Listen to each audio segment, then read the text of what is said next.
All right out there. Okay. Are you ready? I know I'm ready. I am excited. I am fueled up. I am ready to go. What a week. I hope you're having as great a week as me. We got a great guest for you. Like always, I am not going to let you down. Hey, everybody out there. That's right. I'm your host, Jessica Koch. I am back, and this is Profound Professionals. It's an interview series that's been coming to you for more than 10 years now. We have interviewed over 1,000 guests from all over the globe, and we reach so many of you out there have been a part of our story. We're just so pleased to keep this up. We have two brilliant, beautiful, amazing guests today. Well, hey out there, you guys. If you're interested in sunshine, the American dream, and creating more opportunities for your future, well, Canadian born dual citizen, I'm Lauren not a boy. born, Definitely. nope, Canadian born. Give a wave, Lauren. She's a cross border investment and in immigration lawyer and founder of Investing Across Borders. She helps entrepreneurs, investors, professionals, and families strategically invest, expand, and relocate to the U.S. So, welcome, Lauren. Thank you, Jessica. And we have Karen. Karen is a beautiful and amazing. I love her heart so much for what she does. She believes that when women understand the patterns they've been living, they gain power to choose a different future. She's also been helping women break the cycles of self-sabotage for so many years. Karen is also the creator of the Sloth and the Beaver Toolkit and an empowerment mentor and an international speaker and a brilliant author. So we've got brilliance and beautiful all in the same show, guys. Welcome, both of you. Thank Thank you. you. All right, Lauren, give us the journey and story. How did you become a dual citizen, Canadian born, and helping people take that leap across the border to invest and expand?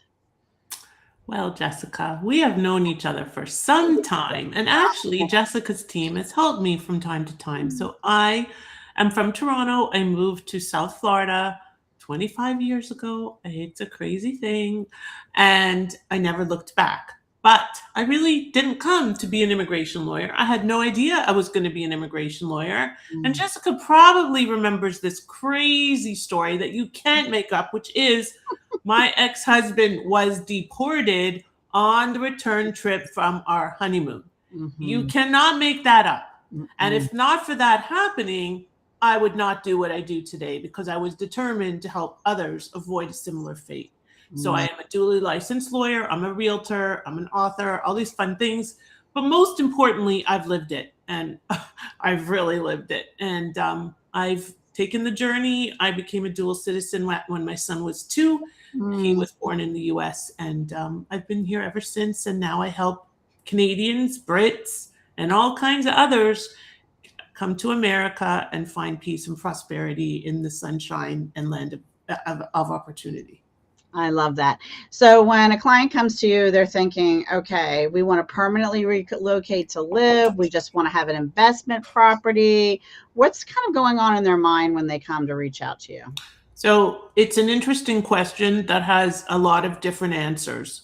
Imagine that from a lawyer. The re- but there's a reason for that. So there was just a post today on Instagram from a colleague of mine, actually a realtor from Montreal. She was talking about the fact that her sister-in-law just moved and 5 people from her neighborhood in Montreal moved at almost the same time. And she said, why? Mm. So last year was a bad year for those of us in my space, for me. It was a struggle because I work with a lot of Canadians. There were tariffs. People were pissed off, just being blunt, and they weren't coming. They were selling their properties, get me out of Florida and wherever. And it was scary. Mm. For better or for worse, that changed very drastically in the fall because, winter, Mm-hmm. cold weather. And the most unfortunate thing, and this is not a political show, but this is not political for me, is Mm-hmm. that there is intense anti Semitism in Britain and Canada. As I'm sure you know, Karen, it's just a very big problem, a growing problem that is not going away. And so as a result, I've become the go-to for Jewish Canadians. Actually, my son just did a video. He does videos. He just did a video for me, and it starts off saying, people are always asking me, what do you do? And my answer is, I get Jews out of Canada. Sad but true. So that's the reality. But people come to me when they want more than just a visa, because they may want to relocate, they may have kids that they need to think about. So my whole focus is strategy first, and then the visa comes in. And you help all kinds of people with all kinds of backgrounds. And Of course. in our show, we love everybody. Yes, You yes, got a yes. good heart. You're a good person. We love you. Of course. I work with good people that are all over the world. And I would say 50% of my clients are certainly not. My newest client, a retired couple, not Jewish, lovely couple. I don't care. I'm just saying that I'm here to help. Yeah, no, I get it. It's just, that's what's pushed, made a big push. And those 5 Montreal families that are moving all at once, it's because of that. And a lot of them are moving literally down the street from me in Boca Raton, Florida. That's funny. So that's been a real hot button. Okay, so last question before we get a little bit of Karen's journey and story background. When they want to make their first step, they're going, oh, this is something we're thinking about. We would love some guidance. Where is the best way for them to find you, and the first step for them to take to see if you guys are a good match? So everything that we do is focused on the brand Investing Across Borders. Okay. Investingacrossborders.net, everything, social media, you can find us anywhere. And if you can't find us, then we're doing something wrong. But so pay attention to that. You heard her. It's investingacrossborders.net. And then on that .net, they'll find a way to reach out to you, schedule time with you. Correct. You have some sort of free consultation call. We do not do free consultations. Okay. We have team consults and one-on-one consults with me. We do roadmaps. We do everything. We do not do free. And there's a particular reason for that, but we do affordable consultation. So everybody, they can discover if this is good for them. Exactly. There is a small investment for that. Correct. Correct. Okay. Just like to be very clear. Yes.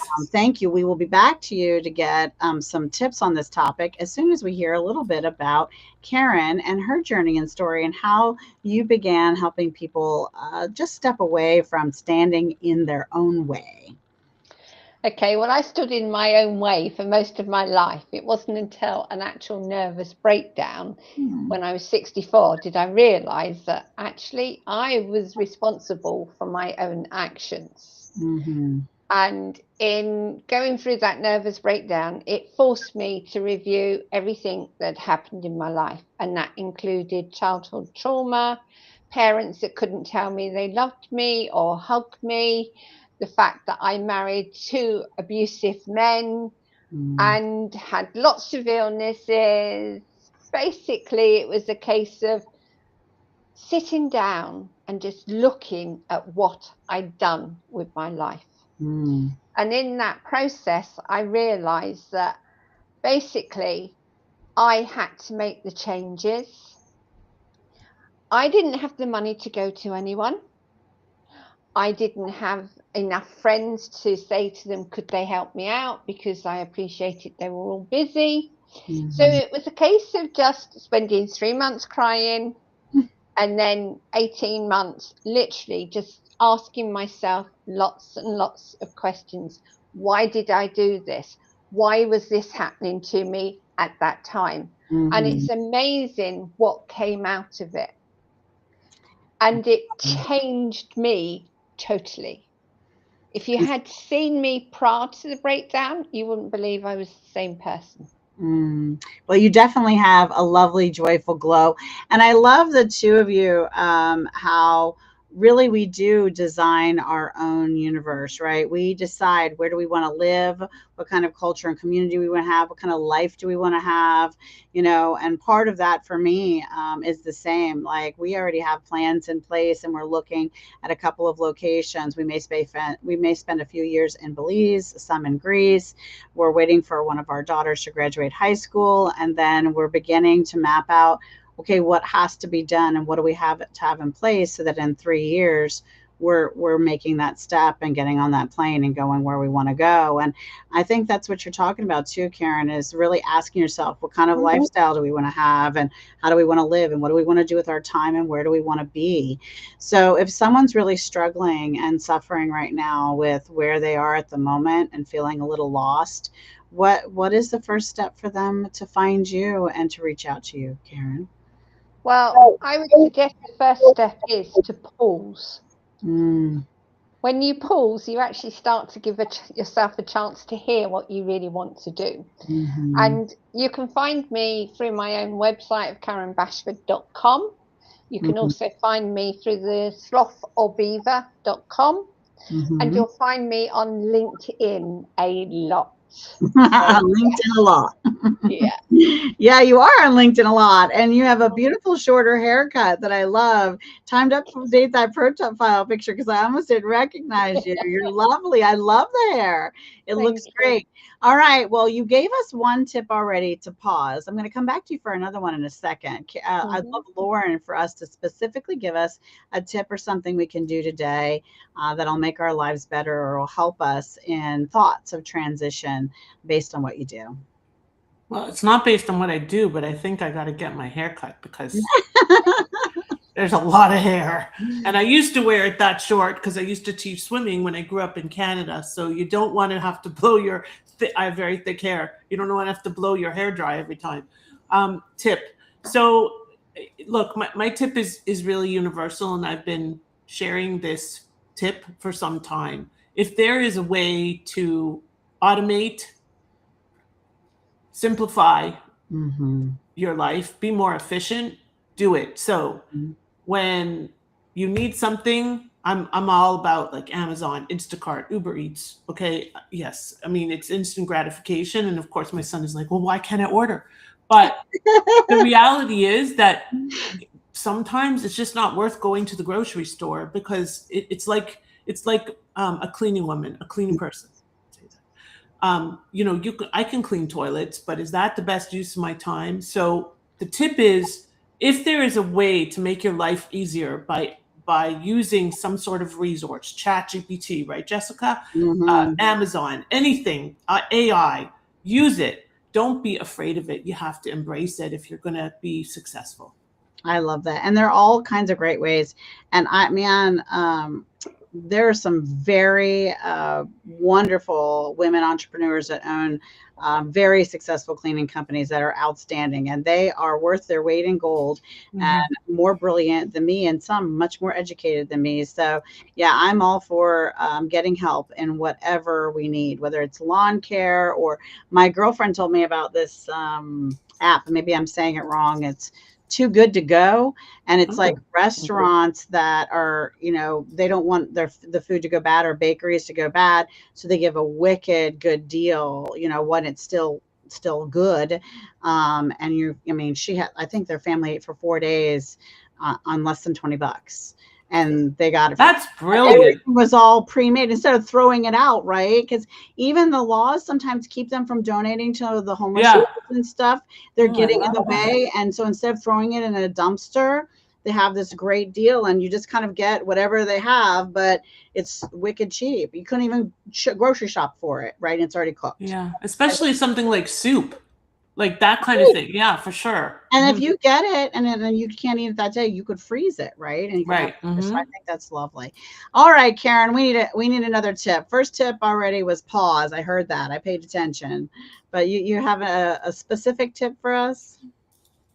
Yes, it doesn't matter where you are in life, the best thing you can do is to say to yourself, I am deserving, Hmm.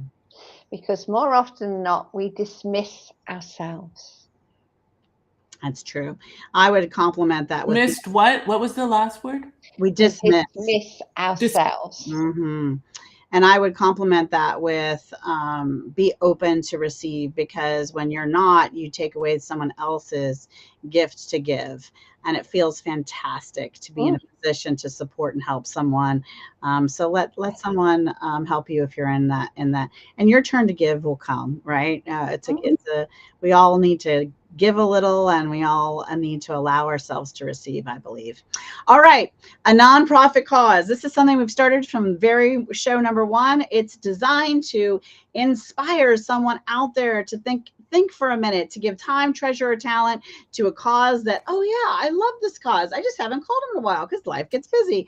Or to hear a cause from you and spread awareness. Awareness is one of the number one thing all causes and charities need, because two reasons. One, they want to find time, treasure, and talent and volunteers. They also need to get the word out to those people who really need what they're providing. And they can't know about it if we don't get it out there. So spread some awareness on the cause that you care about. And let's hear about the causes close to our guest heart today. Lauren, what's the cause that you love?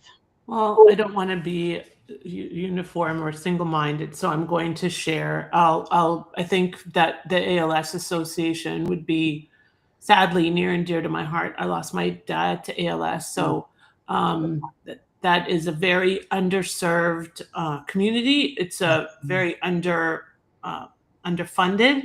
So anything that anybody can do to help bring awareness, especially about ALS, because there is definitely a lack of information and awareness about ALS. Lou Gehrig's. And that's a nice global one, because you could be anywhere in the world and this could be affecting you. Thank you for sharing that, Lauren. Just to, just bring it back top of mind. How about you, Karen? What's a cause for you? Well, it's probably more of an environmental choice, and it's the Woodland Trust. Oh, cool. And they literally work to improve the environment within the woodland areas. So that includes things like bringing badgers back into areas, or beavers, or just generally improving the environment for people to walk through and enjoy. So yeah, I'm a big tree lover. Man, do I love trees. And I love our national parks. One of the greatest things I think about, and I just recently got to cross the border with my passport. I've got a fresh passport in hand, and got to go see the Niagara Falls for the very first time on the Canadian side, because that's the good side, so that's what I'm told. Don't comment, don't write yucky comments to me. They're both beautiful, but man, it's worth going to the Canadian side to see it. Well, the truth is, when you think about it, you're actually seeing the American side from the Canadian side. Yeah, no, but that's true. It's true. You do see both. And there is a little platform I saw when I was looking on the American side, that you can kind of crane your neck and look left to see the really magnificent Canadian little corner there, that I say little horseshoe. That's called Horseshoe Falls. Yeah, thank you. There you go. Well, I've been there probably, I don't know, 100 times or 200 times. And we can't wait to get my 15-year-old's passport straight, because my friends in Canada have invited us back to come, because we want to get her there too to see it. So it was a blast. All right, now we're going to talk about a book that inspired your personal life or helped you grow your business. I know you guys are authors, but not written by you, Lauren. Do you have a book that inspired you? So mine is a little bit of a quick story about a book. So I read the book Hostage by Ellie Sharabi last November. Ellie Sharabi was one of the hostages taken from Kibbutz Be'eri on October 7th, 2023. The book inspired me because the motto, if you have a why, the how will follow, was repeated many times in that book. Wow. And he grabbed or took that phrase because Hirsch Goldberg Polin was the one who said it in the tunnels. And Hirsch's mom, Rachel Goldberg Polin, who some of you have heard of, was a big spokesperson. He was one of the American Israelis that was executed in the tunnels. And it was actually then taken from Viktor Frankl's book, which was written after the Holocaust, and just about the person, the meaning of life. That book is called, and it's about man's belief in something greater and the why of life, and how everything that's like the how is easy if you have a why. So now that became my motto, and I tell my people that my why is helping clients find their how. So the why is easy for them. Why? I want to leave Canada. I want to leave the US. I want to pursue my dreams. But the how is what I do. So that's my why. I love that. That's beautiful. How about you, Karen? A book that inspired your personal life or helped you grow your business? I love the fact that you spoke about why, Lauren, because for me, the book that really inspired me was Wayne Dyer's Every Problem Has a Spiritual Solution. And I read it on the basis that I wanted to understand why so much spiritual matters were being ignored. And he explains it so well. He breaks it all down through the various religions. And I'm not religious, but he made it so clear why so many people struggle, because they've stepped away from their own self-belief, that they don't allow themselves to connect with that inner knowing and make choices through an inner knowing, rather than just relying on basically the mindset of what everyone has told them. Right. And that's why I loved it so much, and that's what inspires me, and that's why I work the way I do. I love that because I'm 53 and fabulous, and my husband and I were both raised very religious, but now we feel we're much more spiritual than any specific religion. And we really do, there's always been things, and even being raised in our religion, that we didn't really agree with. Our inner moral compass said, I don't know about that. These are okay, but not about, so I think you really do have to listen to yourself, and that spiritual journey is very unique for everyone. And I love that there's so many religions, because I think it does take lots of different communities for someone to find, where they're called and where they're connected. I really don't. There's so many similarities. I'm not sure any of them's really 100% right or 100% wrong. Like, I think they all have their value and their importance. And so, but what do I know? Well, I'll find out after. All right. So, books that you've written or programs that you have yourself, Lauren, are you working on any books? Have you done any books? I think you have. You do have a book, don't you? 4. 4 of them, not just one, but 4. No, I don't do anything, just one. She's an overachiever, which I Yes. admire. That's a compliment. Thank you. Yes, I have 4 books. One of them was an international bestseller, which I wrote, and the preface of the book is all about my experience of my ex-husband being deported and how that changed my life. And the name of the book is Finding Your Silver Lining in the Business Immigration Process, because it's really what I did. I turned this negative into a positive, and that's what I do. And I have videos about it, like Deportation Debacle to American Dream Weaver and all of that. The other 3 books, one is about franchises and foreign investors, and the other 2 are about the immigration journey and the immigrant journey, because I'm an immigrant myself, even if you can't tell. And I've also created some very cool signature programs that I'm very proud of. So, I try to be a bit of a trailblazer. So. Yeah, I think that's part of how we connect, because I've definitely done a little bit of that myself in my career. So I love that, Lauren.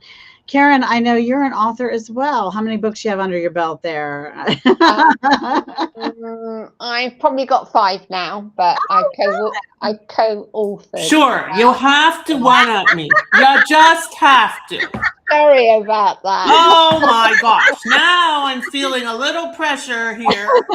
There's another book coming out of Lauren any minute now. Yes, I'm calling ChatGPT right now, and I'm gonna spit a book just so I'm right up there. The one that I'm proud of is How to Be Imperfectly Perfect, a practical spiritual guide to becoming you. And it's my insights into my journey prior to my nervous breakdown, and also how, as women, we tend to forget just how powerful we are. And it was sharing the person's client stories, But also, I mentioned about abuse and trauma because that is my background, and actually highlighted what abuse and trauma is, because most people just assume that abuse and trauma is literally physical. They forget the emotional, and that's what does the most damage. You can recover from physical injuries more often than not. Obviously, not 100%. You might have some lingering problems, but generally you can. They both are definitely impactful for sure. Yeah. But I found that with the women I worked with, So the lingering damage of emotional abuse is horrendous. of course. What was the name of that book again, Karen? It's How to Be Imperfectly Perfect, a practical spiritual guide to being you. Do you have a workbook that goes with that, or is it kind of a workbook on its own? It's a workbook. It's got exercises within it, but the latest one is the Sloth or Beaver Toolkit toolbook, and it's 366 questions. Wow.